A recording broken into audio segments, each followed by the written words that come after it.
Hello everyone. Today we start a new chapter, Life Processes of Class 10th. Let's start the topic from the criteria to decide whether something is alive. Okay, the most important criteria to decide whether something alive is movement. Yes, movement ही है वो criteria जो decide करता है कि something is alive or not. All living things move without the help of any external help.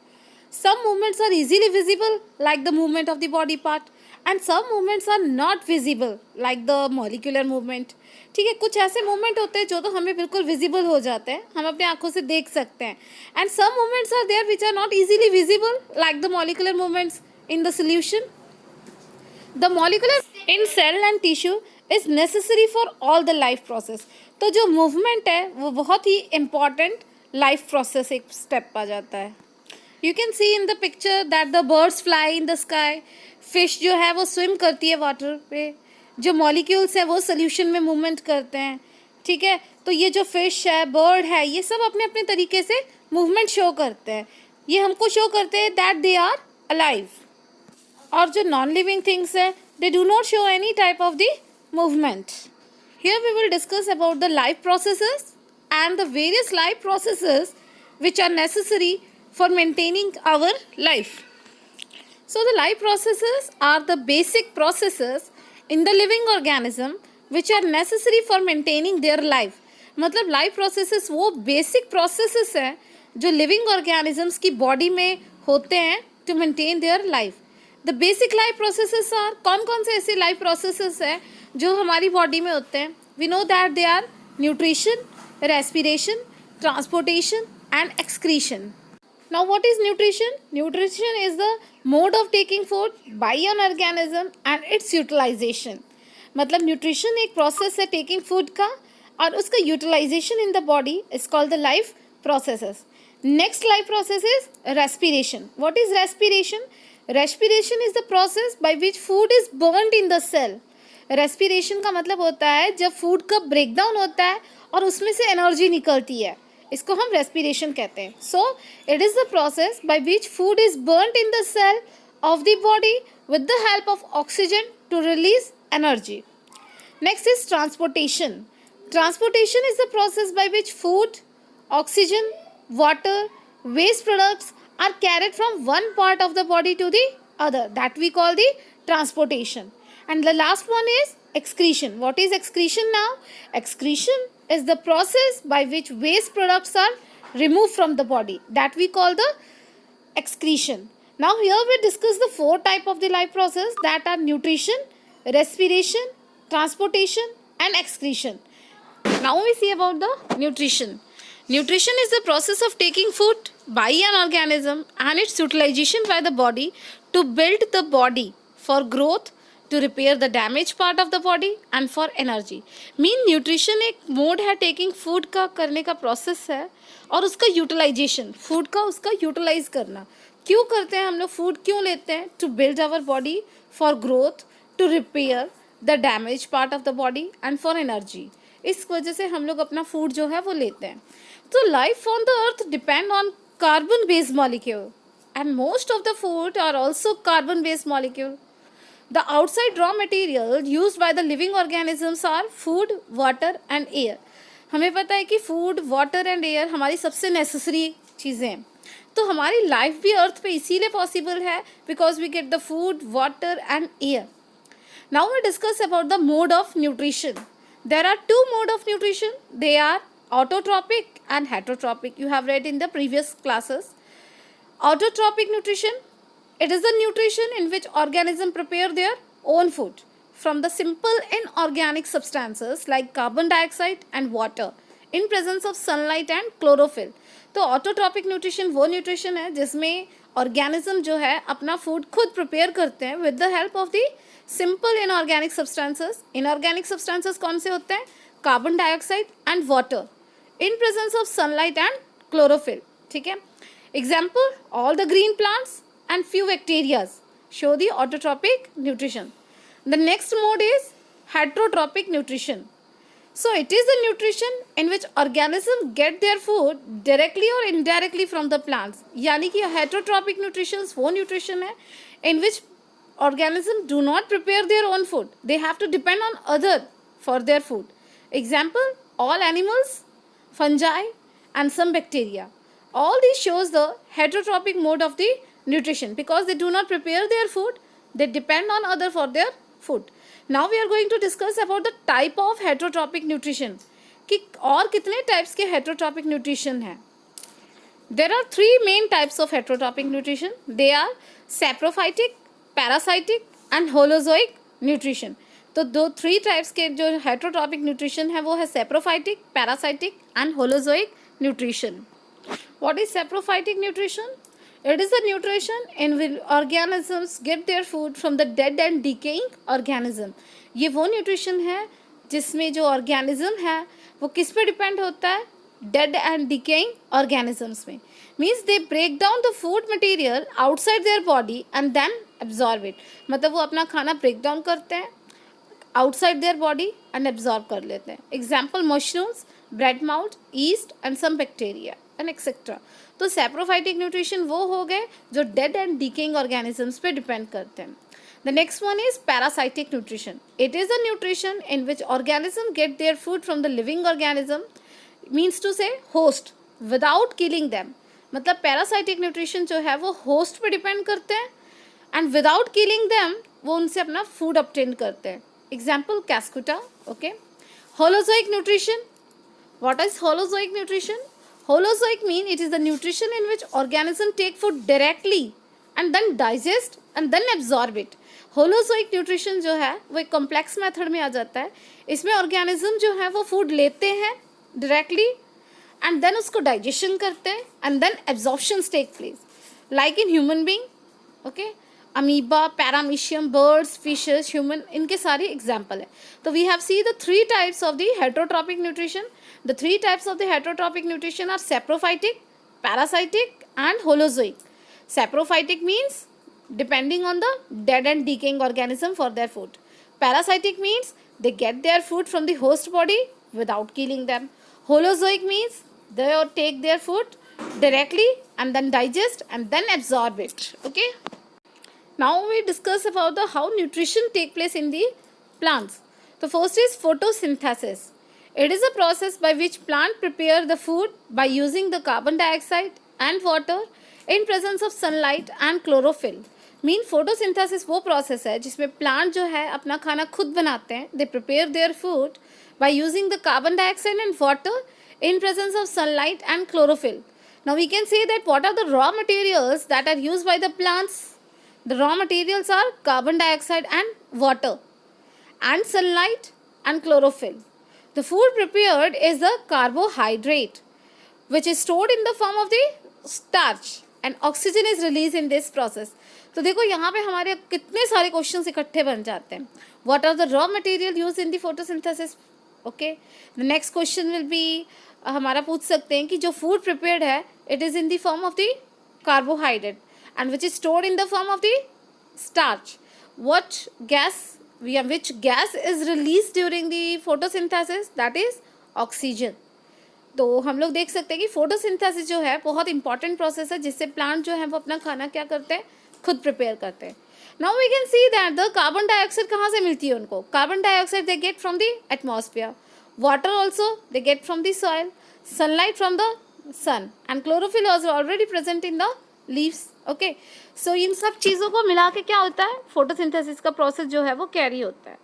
Now you can see the equation of the photosynthesis. That is very much important question. That carbon dioxide and water in presence of sunlight and chlorophyll gives C6H12O6, that is the glucose, a carbohydrate, and then water is released, that is in the form of the water vapor, and oxygen is released here. Now we have to balance this equation, that is the 6 carbon dioxide plus 12 water molecule. Sunlight and chlorophyll gives the glucose or carbohydrate, that is C6H12O6 plus 6 water and plus 6 molecule of oxygen. So it is the equation of the photosynthesis. Now what are the process or the events or the steps that take place in the photosynthesis? The photosynthesis take place in the three main steps. They are, first is absorption of the light energy by the chlorophyll. Yes, here the absorption of the light energy take place. Light energy कहाँ से आती है? From the sun. कहाँ पे absorption होती है? Leaves में, chlorophyll में. Okay. Next, the second process is the conversion of the light energy. Light energy जो है वो convert हो जाती है chemical energy में, and splitting up of the water molecule into hydrogen and oxygen. जैसे ही लाइट एनर्जी केमिकल एनर्जी में convert हो जाती है, वहीं साथ ही साथ जो वाटर का मॉलिक्यूल है वो स्प्लिट अप हो जाता है हाइड्रोजन एंड ऑक्सीजन में, मीन्स टू ब्रेक डाउन हो जाता है वो. Next the last step is the reduction of the carbon dioxide by the hydrogen to form the carbohydrate. और जितना भी कार्बन डाइऑक्साइड है वो कार्बोहाइड्रेट्स में चेंज हो जाता है. तो these are the three main steps that take place in the photosynthesis process. You can see in the diagram that the photosynthesis take place. So energy that it get from the sun, carbon dioxide from the atmosphere. It takes carbon dioxide and release oxygen. Chlorophyll is present in the plants. Water they get from the soil. And what is the food material here? The glucose is formed, that is carbohydrate, and it is stored in the form of the starch. So this is the process of the photosynthesis. What is chlorophyll? Chlorophylls are the green pigment present in the leaves. We can see a cross section of a leaf under the microscope. We can see the cells containing the green dot like structure. They are called the chloroplast, which contain the chlorophyll. तो actually जो chloroplast होते हैं, they are also known as the plastids that are only present in the plant cells. Okay. In chloroplast के अंदर ही क्या present होता है? Chlorophyll, that is the green pigment, okay, which helps in the absorption of the sunlight. Here you can see a diagram of a plant cell. इस plant cell की diagram में आप लोग देख सकते हो that is the cell wall, cell membrane, vacuoles membrane, ठीक है. न्यूक्लियस भी आपको दिख रहा है, cytoplasm, a large vacuole inside present है इसमें, and you can see clearly the chloroplast. Chloroplast contain the chlorophyll which help in the absorption of the sunlight and they play a very important role in the photosynthesis. Now what is stomata? Stomata are the tiny pores present in the leaves. Okay, the stomata है वो तो tiny pore present होते हैं जो leaf में present होते हैं. It helps in the exchange of the gases. Each stomata has a pair of guard cells which control the opening and closing of the stomatal pore. यहाँ पे stomata जो है उनके pair of guard cells present होते हैं which helps to control the opening and the closing of the stomatal pore. When the water enter the guard cell it swells and the pore opens and when the guard cell loses water it shrinks, the pore closes. तो very clearly यहाँ पे बताया गया है कि जो water है जब गार्ड सेल्स के अंदर एंटर हो जाता है तो वो स्वेलिंग हो जाती है, जिसकी वजह से क्या होता है जो स्टोमेटल पोर्स होते हैं दैट ओपन हो जाते हैं. And when the guard cell loses water, it shrinks and the pores close. तो like that the opening and closing of the stomata जो है regulate हो जाता है. Here you can see the diagram of a stomata. तो first वाली जो diagram है वहाँ पे stomata open है, means to say that the guard cells open. और दूसरी वाली diagram में second वाली में जो stomata है या guard cells है वो closes है. ठीक है. तो water diffuses into the guard cells which causes them to open. जब वाटर उसमें डिफ्यूज़ हो जाता है, एंटर हो जाता है, तो गार्ड सेल्स जो है वो ओपन हो जाते हैं. Okay, and now on hot dry season में क्या हो जाता है तो गार्ड सेल्स हैं वो लूज़ कर देते हैं वाटर उनमें से निकल जाता है, तो वो श्रिंक हो जाते हैं, रिलैक्स हो जाते हैं और स्टोमेटा जो है वो क्लोज हो जाता है. Now we start another topic, nutrition in animals. Nutrition in amoeba. Amoeba is a unicellular animal living in the water. It takes in food by forming the finger like projection called pseudopodia. यानी जो amoeba है एक unicellular organism है जो living water में होते हैं. It takes the food forming the finger like projection called pseudopodia. वो अपने एक फॉल्स फीट्स निकालते हैं क्योंकि ये तो इरेगुलर शेप में होता है, इसका कोई पर्टिकुलर माउथ नहीं होता जहाँ से उन्होंने फूड लेना होता है. तो इसके लिए क्या करते हैं, टू ऑब्टेन फूड या टू एंगल्फ द फूड, वो एक प्रोजेक्शन बाहर निकालते हैं, फिंगर लाइक प्रोजेक्शन बाहर निकालते हैं जिसको सूडोपोडिया बोलते हैं, and forms a food vacuole. और उसको कहाँ भेज दिया जाता है, फूड वैक्यूल में भेज दिया जाता है. Inside the food vacuole the food is digested and absorbed. Inside the food में क्या होता है, फूड वैक्यूल के अंदर जो फूड है वो चला जाता है, डाइजेस्ट हो जाता है और वहीं पे उसका एब्जॉर्प्शन शुरू हो जाता है. Next the undigested food is then sent out through the surface of the cell. क्योंकि इसकी बॉडी में कोई पर्टिकुलर ऑर्गन नहीं होता है, तो जब ये खाना ऑब्टेन लेता है, जब एंगल्फ करता है, तो तभी सारे जैसे बोल सकते हैं कि ऑर्गन डेवलप होते हैं, वो सूडोपोडिया से अपना फूड एंगल्फ करते हैं। देन फूड वैक्यूल फॉर्म होता है, उसमें उसका डाइजेशन होता है, एब्जॉर्प्शन होता है, एंड अनडाइजेस्टेड फूड भी जो है उसकी सेल की सरफेस से आउट हो जाता है। We can see in the diagram also कि ऐसे लोअर ऑर्गेनिजम्स के अंदर जो अमीबा के अंदर तो कोई पर्टिकुलर माउथ तो है नहीं जहाँ से वो फूड को इंजेक्शन कर सके, तो फूड को लेने के लिए वो क्या करते हैं, सूडोपोडिया को डेवलप करते हैं। From the pseudopodia they take the food, okay, and food vacuoles develop होता है जहाँ पे उनका डाइजेशन होता है, एब्जॉर्प्शन होता है फूड का, एसिमिलेशन होता है, एंड जो अनडाइजेस्टेड फूड होता है वो उनके किसी भी बॉडी सरफेस के किसी भी पॉइंट से आउट हो जाता है। सो लाइक दैट क्या है, फूड का डाइजेशन जो है अमीबा के अंदर होता है। तो ये भी हम लोग स्टेप बाय स्टेप कर सकते हैं, जैसे फर्स्ट है ingestion, digestion, absorption, assimilation and egestion of the food. Now we see the topic nutrition in human being. How the nutrition take place in the human being. Nutrition in the human being take place in the digestive system. It consists of the alimentary canal and the glands which produces the enzymes which break down the food into smaller molecules. तो nutrition जो human being में है वो elementary canals में होता है, digestive system में होता है, और उसमें हेल्प करते हैं उसके कुछ ग्लैंड्स जो प्रोड्यूस करते हैं कुछ एंजाइम्स जो ब्रेक डाउन करते हैं कॉम्प्लेक्स फूड को सिंपल सब्सटेंसेस में। So the main organ of the digestive systems कौन कौन से हैं? Mouth, oesophagus, stomach, small intestine, large intestine and anus. The main glands are salivary gland, gastric gland, liver, pancreas and intestinal glands. तो हमने देखा जो main organ हमारे digestive system में एलिमेंट्री कैनाल में पार्टिसिपेट करते हैं, they are mouth, oesophagus, stomach, small intestine, large intestine and anus. तो जो फूड का पाथवे है उसको हम एलिमेंट्री कैनाल कहते हैं। फूड जिस तरह से आगे आगे जाता है, फॉरवर्ड होता जाता है, उसको हम लोग पाथवे बोलते हैं। एलिमेंट्री कैनाल का पाथवे बोल सकते हैं, फूड का पाथवे बोल सकते हैं। सो माउथ से स्टार्ट होता है फूड, हम लोग एंटर करते हैं, एंड फ्रॉम द एनस जो अनडाइजेस्टेड फूड है वो आउट हो जाता है। सो इसके हेल्प करने के लिए इसके पास कुछ मेन ग्लैंड्स प्रेजेंट है, that are salivary gland, gastric gland, liver, pancreas and intestinal glands. अब हम लोग इसकी ब्रीफ स्टडी करते हैं।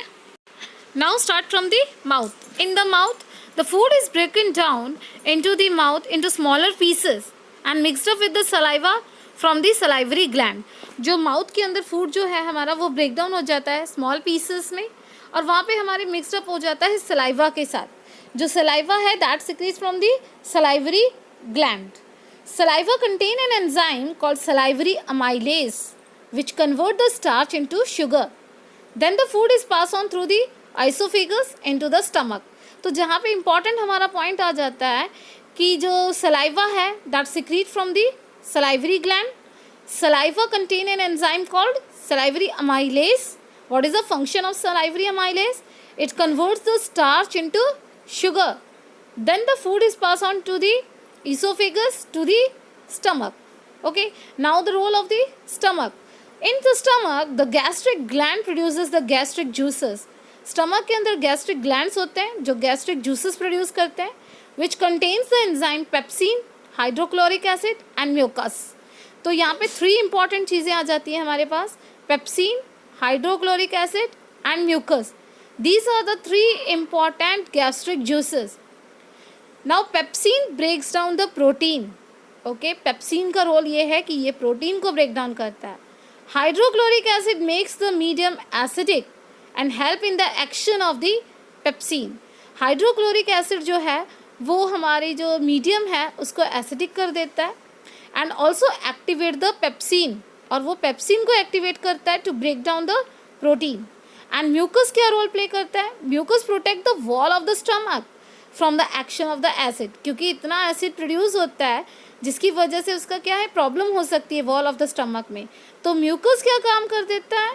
It protect the wall of the stomach from the action of the acid. Then the food is pass on to the small intestine. तो stomach में हमने देखा कि वहाँ पे गैस्ट्रिक जूसेस प्रोड्यूस होती हैं जिनमें 3 इंपॉर्टेंट चीज़ें आ जाती हैं, दैट इज हमारी hydrochloric acid, pepsin and mucus. हमने ईच का रोल देख लिया कि जो पेप्सिन है वो प्रोटीन का ब्रेक डाउन करते हैं, ठीक है, और जो हाइड्रोक्लोरिक एसिड है वो हमारा मीडियम एसिडिक कर देता है और एक्टिवेट करता है पेप्सिन को। म्यूकस जो है वो वॉल की प्रोटेक्शन करता है स्टमक की, एंड लाइक दैट क्या है, जो फूड हो जाता है वो पार्शियली अब डाइजेस्टेड हो चुका है, अब वो हो जाता है स्मॉल इंटेस्टाइन के अंदर, in the upper part of the small intestine called duodenum. Okay, the food is mixed with the bile from the liver and the pancreatic juices from the pancreas. इधर रोल प्ले करते हैं हमारा liver और pancreas. Pancreas और liver, these are the gland. Okay, जो food है वो mix up हो जाता है बाइल जूसेस के साथ। बाइल जूसेस कहाँ से आता है? From liver. And pancreatic juices जो आता है पैनक्रियास से। Biles break down the fats into smaller globules. Biles जो है वो ब्रेक डाउन कर देता है फैट्स को into smaller globules. Pancreatic juice contain an enzyme called trypsin and lipase. Trypsin break down the protein and lipase break down the fat. तो यहाँ पे पैनक्रियाटिक जूस में हम लोग बताना है कि कौन से एंजाइम प्रोड्यूस होते हैं, that is trypsin and lipase. Trypsin break down the protein and lipase break down the fats. Now in the small intestine, the glands, the wall of the small intestine produces the intestinal juice। तो small intestine के अंदर produce होता है intestinal juice। The enzyme of the intestinal juice converts the carbohydrate into glucose, fats into fatty acid and glycerol and protein into amino acid। तो यहाँ पे आके हमारे फूड का complete digestion हो जाता है, क्योंकि यहाँ पे जो एंजाइम है intestinal juice के अंदर वो सभी चीज़ों को ब्रेक डाउन कर देते हैं। कार्बोहाइड्रेट को ग्लूकोज में, फैटी एसिड्स में फैट्स को, एंड ग्लिसरॉल आ जाता है, प्रोटीन इनटू अमीनो एसिड्स में। The wall of the small intestine has several finger like projection called the villi. अब यहाँ पे स्मॉल इंटेस्टाइन में एक वेरी इंपॉर्टेंट पार्ट आ जाता है जो स्मॉल फिंगर लाइक प्रोजेक्शन आ जाता है, जिसको विली कहते हैं। Having the blood vessels, it helps increasing the surface area for the absorption of the digested food. तो जो विली है वो हेल्प करता है, सरफेस एरिया इंक्रीज कर देता है absorption of the digested food को। The digested food is absorb by the blood and then transported to all the cell of the body. यहाँ पे जो डाइजेस्टेड फूड हो जाता है वो एब्जॉर्ब ब्लड कर लेता है और पूरी बॉडी में वो ट्रांसपोर्ट कर देता है। The digested food is absorb by the blood and transported to all the cells in the body. Then the undigested food passes into the large intestine. अब वो अनडाइजेस्टेड फूड कहाँ पास ऑन हो चुका है? into the large intestine. In the large intestine, water is absorbed and then waste material is removed through the anus. Large intestine में जितना भी water रह जाता है वो again absorption हो जाता है and waste material जो है वो removed हो जाता है anus से. So this is how the digestion of the food take place in the alimentary canal. That starts from the mouth, ingestion of the food, then digestion, then in the stomach, in the small intestine, in large intestine, and the undigested food is removed from the body by the anus. Hope you understand all these concepts very clearly.